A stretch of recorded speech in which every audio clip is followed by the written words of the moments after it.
आप सभी का स्वागत है हमारे इस यूट्यूब चैनल में। आज के इस वीडियो में हम क्लास 10th का साइंस विषय का एक वेरी इंपॉर्टेंट क्वेश्चन को देखने वाले हैं।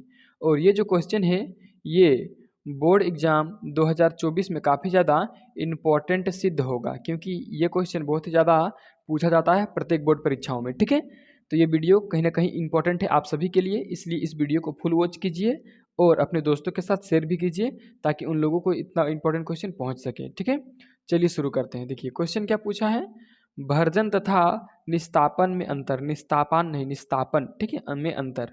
चलिए एक तरफ लिखे भर्जन, दूसरी तरफ निस्तापन।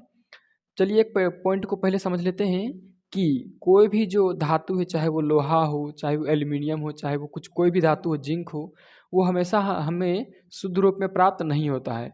उसमें बहुत सारा गैंग होता है। ठीक है, यानी कि वो अयस्क के रूप में होता है। जैसे कि लोहा का अयस्क होता है अलग, एल्यूमिनियम का अयस्क होता है अलग, ठीक है, बॉक्साइड वगैरह।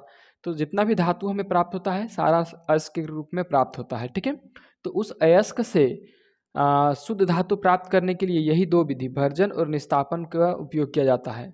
तो इसी दो विधि भर्जन और निस्तापन के बीच आज हम अंतर समझने वाले हैं।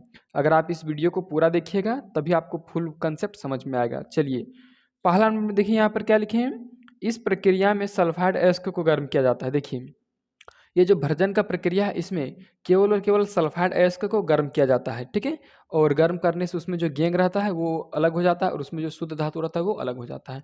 यानी कि इसमें केवल और केवल सल्फाइड आपको याद रखना है। ठीक है, अब चलिए निस्तापन की तरफ देखते हैं।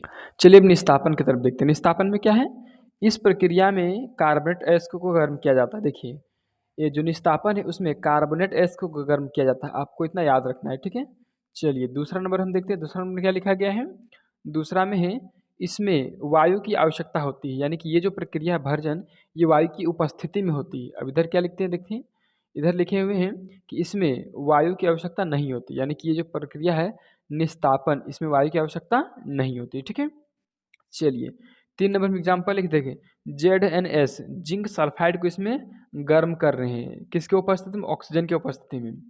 तब क्या होगा, जिंक ऑक्साइड और SO2 यानी कि सल्फर डाइऑक्साइड गैस का निर्माण होगा।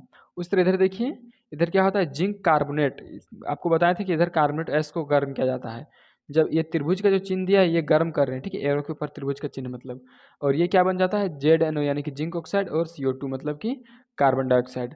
आपको अगर पूछेगा कभी भर्जन का डेफिनेशन तो आपको बताना है कि भर्जन एक ऐसी प्रक्रिया है जिसमें जिसमें सल्फाइड अयस्क को गर्म किया जाता है किस वायु की उपस्थिति में, और गर्म करने के बाद उत्पाद के रूप में ऑक्साइड के रूप में प्राप्त होता है हमें। ठीक है, जो धातु रहता है वो ऑक्साइड के रूप में परिवर्तित हो जाता है सल्फाइड से। ठीक है, देखिए यहाँ पर ये जो जिंक है सल्फाइड के रूप में, और जब यहाँ अभिक्रिया होने के बाद ऑक्साइड के रूप में आ गया। ठीक है, इसी प्रकार से अगर आपको निस्तापन पूछें तो वह प्रक्रिया जिसमें कार्बोनेट अयस्क को वायु की अनुपस्थिति में, यानी कि वायु नहीं रहता है, तब गर्म किया जाता है, जिससे वो भी ऑक्साइड में परिवर्तित हो जाता है। ठीक है, और कार्बन डाइऑक्साइड गैस निकलता है किसमें, निस्तापन में। ठीक है, लेकिन ये भर्जन में कौन सा गैस निकलता है, तो सल्फर डाइऑक्साइड गैस निकलता है। आप यहाँ पर देख सकते हैं।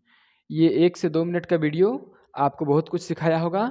चलिए इस वीडियो को हम यहीं पर ख़त्म करते हैं, क्योंकि आप लोग को वीडियो दूसरा ही बनाना है आप लोग के लिए।